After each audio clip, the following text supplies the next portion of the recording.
Hey guys, this is Arthur, and you're watching How to Draw Creepy Creatures. Now, today I got a request from Black Blood in My Eyes, if I'm getting the guy's name right.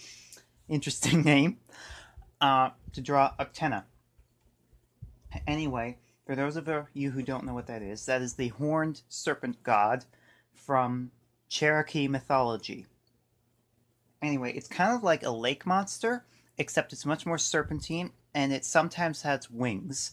But its most distinctive feature is the fact that it has antlers like a stag. It's considered a very sacred animal in their culture. It's actually gained some popularity recently because it was mentioned on the show Riverdale. But anyway, let's get into it. Alright. Goodbye, Cthulhu. Okay. Now, once again, we're going to start with the head. We're going to do a very basic shape. I've decided to use a moray eel as the template since this is supposed to be a water serpent, so I thought then an eel shape would be a good way to go. Alright, so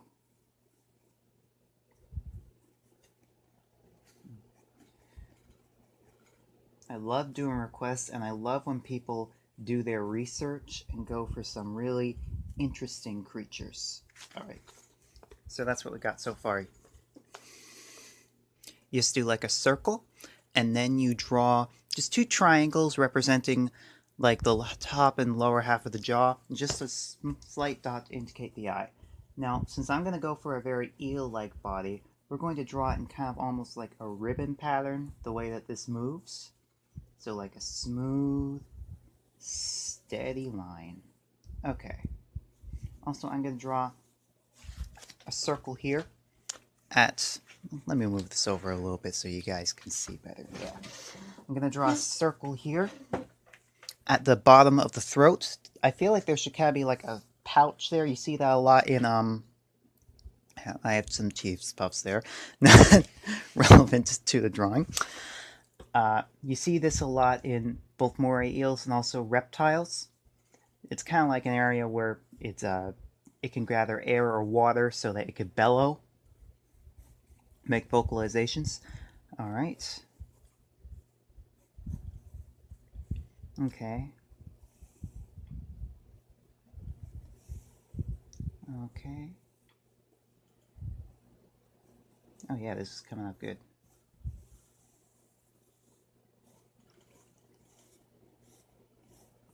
All right. But you know what? I might make this just a little bit longer. That seems better. Because there's this whole chunk of the paper that we weren't even using there. Okay, so it should look something like this. It curves a lot in an S shape.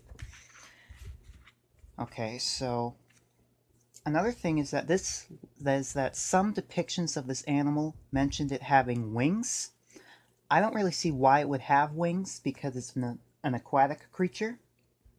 But what I'm going to do is that I'm going to add large flippers on the side that almost kind of look like wings, because you can imagine to a tribal people who've never seen something like, say, a sea turtle or something, they would see these large reptilian flippers and they would think, oh, it has wings. So that's what we're going to do. All right. Another thing is that the legend mentions it having stag's horns. The problem with this, I feel, is that if you drew horns kind of like that, looks great, but for an aquatic creature, when it's moving this way, these horns would create drag. So you can't really imagine that something that's supposed to be streamlined, moving easily through the water would have that. So we're going to follow the original legend and give it horns that are similar to a stag's, but we're going to streamline them a bit so that they don't create as much drag when it's swimming. Okay, so I'm going to put the prongs going this way, so it still has prongs like a stag's horns, but it's not creating the same amount of drag. Okay, so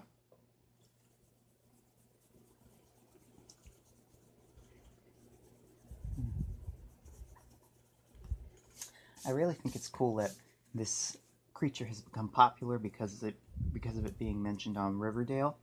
I really like it when pop culture helps to revitalize old myths or old customs and make them new and trendy again, because I feel like this stuff is so unique and so cool that it shouldn't fall into obscurity the way that it has. Like, you can say what you want about how bad the Twilight series was, but if there's one good thing about it that I think came, was the fact that it revitalized our culture's interest in Native American mythology with the werewolf characters, which I feel like was kind of beneficial because it made a whole demographic of people who wouldn't have necessarily taken the time to look into that stuff, to research it, to understand the historical significance of it. It made that interesting and cool again, which I think is great. Yeah.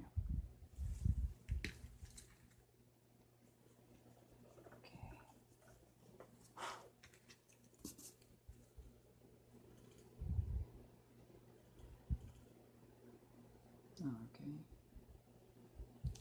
Now the head is supposed to be a little bit horse-like, but we're not going to make it too horse-like.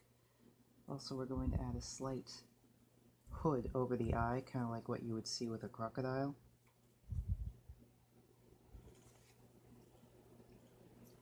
Now we're going to give it very sort of Jurassic Park type teeth. Yeah.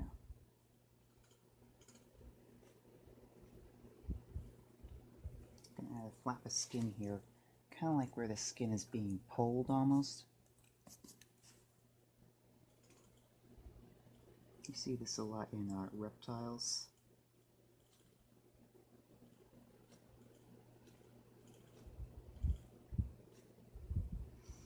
Yeah, I'm kind of going to leave it to the viewer's interpretation whether or not this is a reptile or a fish. They can decide that for themselves. So we're going to give it features from both. What's really cool is that you notice that moray eels have an extra row of teeth going up the middle, which I just think that is incredibly unsettling, so we're going to give it that.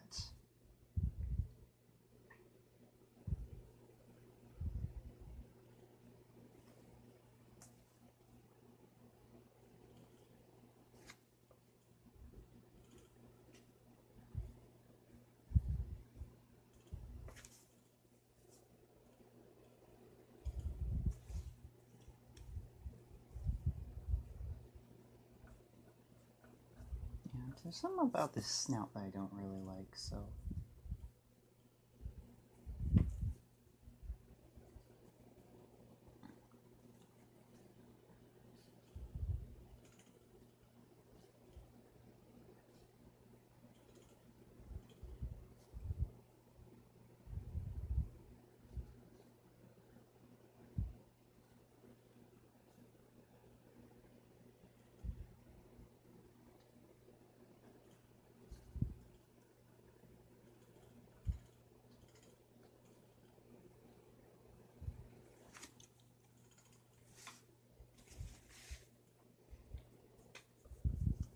Alright, let's work on these horns a little bit. So I'm going to try to make them as stag-like as possible so that they still kind of look like that, have that basic shape.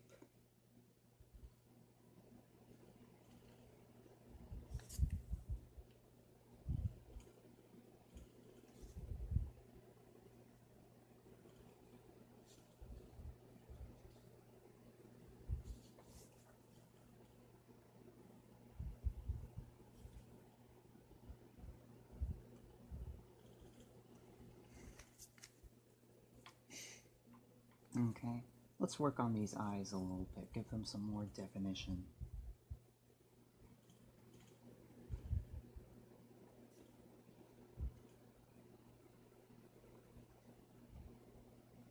Notice that we're doing a lot of water monsters. We kind of got a theme going on here, which not so bad. They're kind of cool.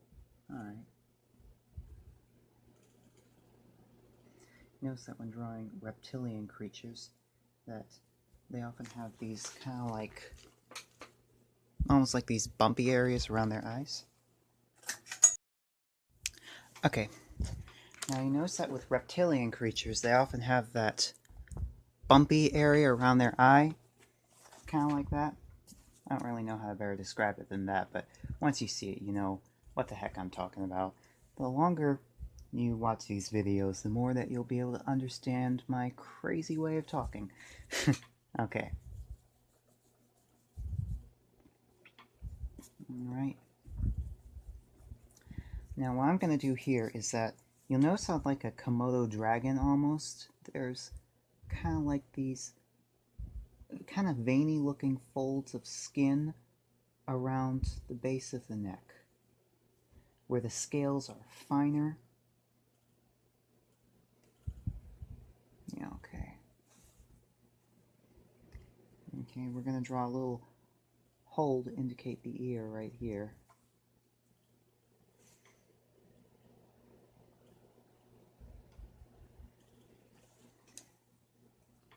Yeah, that looks cool. That looks pretty prehistoric or something like that. I often like using prehistoric animals as a template for mythical creatures because they're just so otherworldly and beautiful. Yeah. Okay. Gonna give it these very sea turtle-like flippers in the front, as I mentioned before. Okay. We're going to give some more details to them later, but for now that's good.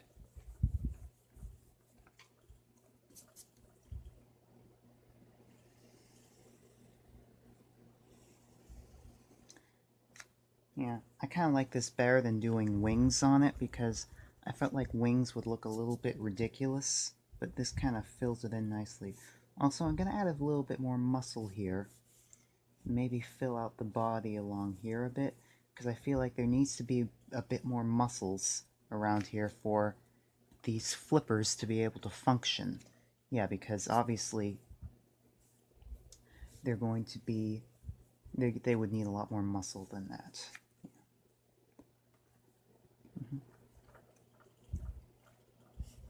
Okay.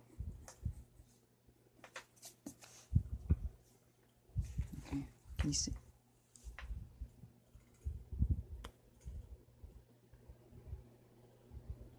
Okay. Alright, sorry about the technical difficulties there. Alright, let's add some ribs here. We can fill those in a bit more later, but just so that we know where basically the ribs are supposed to be.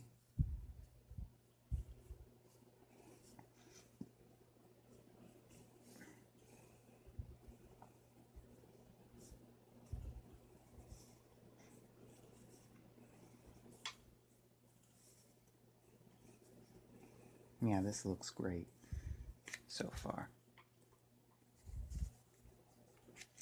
Alright, now one important detail I was going to do is that if you've ever seen a picture of like a sea snake or something like that, you'll notice that it's got this very oar-like flipper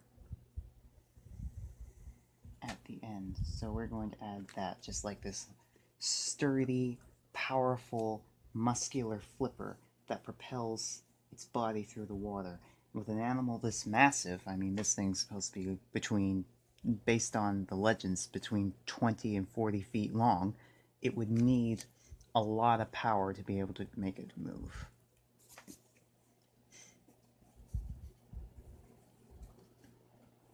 Okay.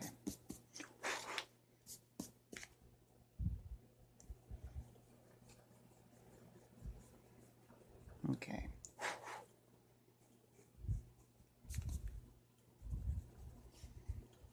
What's interesting is that in the legends about this creature, when white settlers came to Cherokee lands, allegedly they didn't believe any of the legends about this animal living in the lakes until their cows and horses started to go missing. Now, a lot of cryptozoologists are like, yes, this is confirmation that this isn't just a myth. There actually is something to this, like maybe a biological explanation. It's really up to your interpretation, but it's food for thought. It's cool. Okay. Alright. Also, I'm going to add a bit of like a frill down the back almost. Yeah, just like, kind of like if you've ever seen, I think it's called a frilled lizard, where it has that thing going down its back. I might be getting the name wrong, so you should really Google that. Fact check me a little bit. Okay.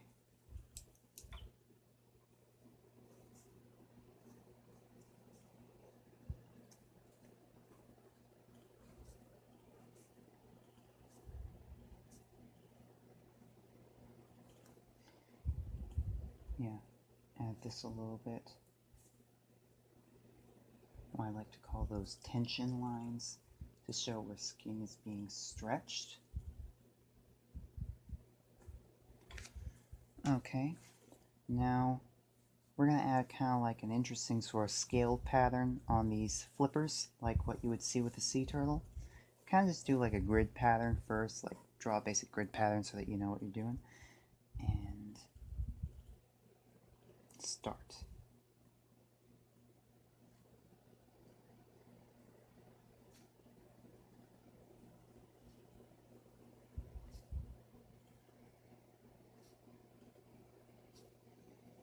You know, try not to make it look too symmetrical, too grid-like.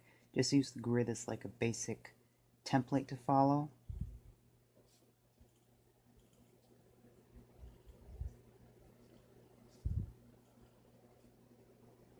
Yeah, do kind of like almost a tile pattern on there of scales getting smaller as they reach the top.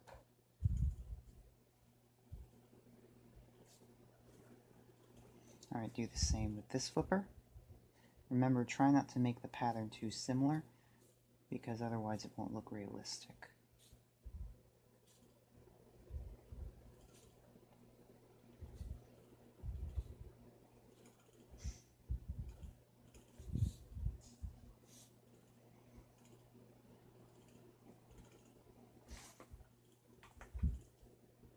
Alright, so far so good.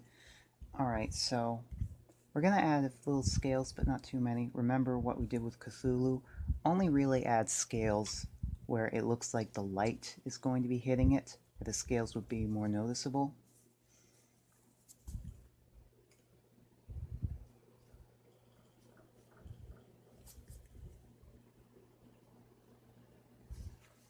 Okay. I can maybe do a few scales kind of similar to what you would see on the flippers around the area of the face and the jaw specifically.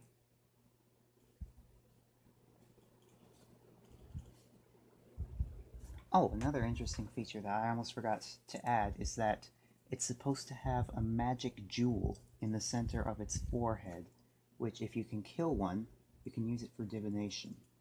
That's a very common feature with dragon myths, and it's even found in places like India and Ethiopia about this magical crystal that water dragons have in their heads. It's actually a surprisingly common, reoccurring theme.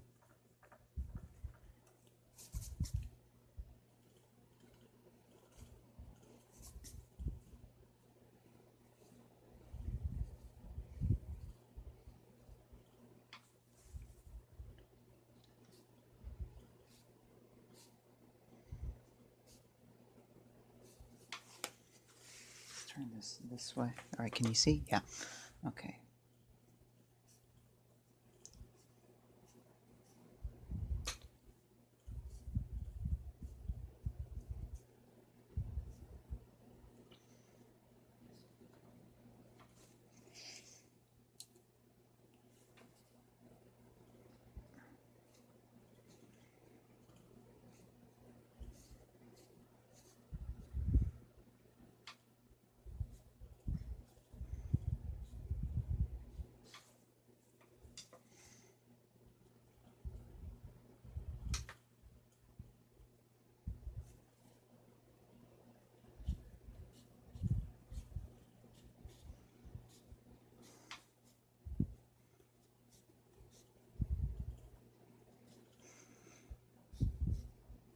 Okay.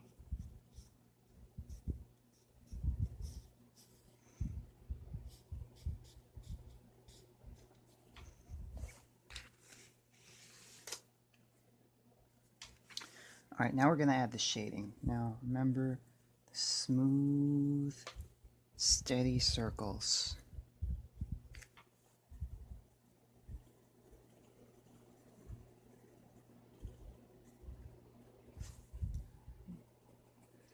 Yeah, shade in the areas where where the skin kind of folds a little bit. Do that a little bit darker.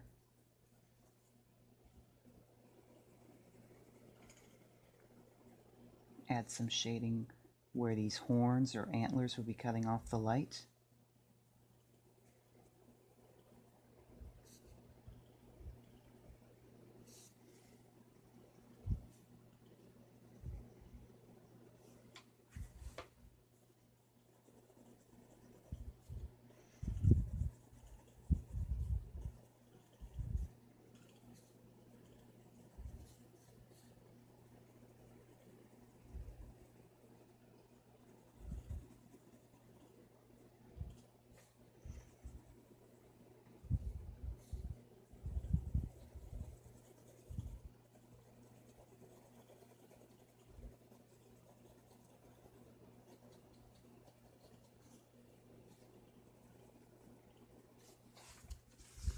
Okay.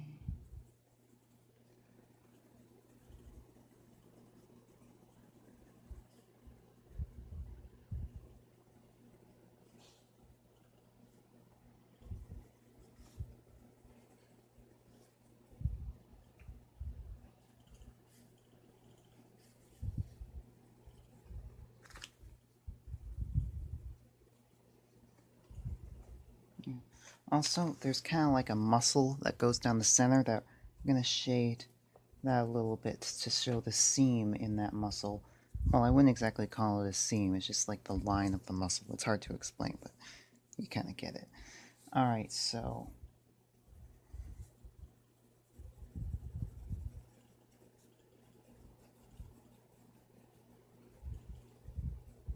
Okay.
Okay.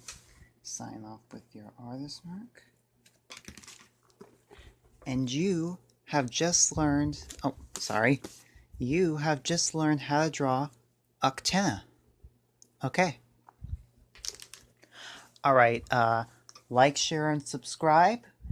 And if you successfully drew any of these creatures featured on this series of videos, you can send me your artwork at arthurwrotethis@gmail.com, and as long as you give me your written permission, I will include it in the video. So thank you so much for watching. I hope you really like the results. Blood comes out of my eyes, or I'm sorry, black blood comes. That's what your name was. Okay. Thanks so much for watching, and bye.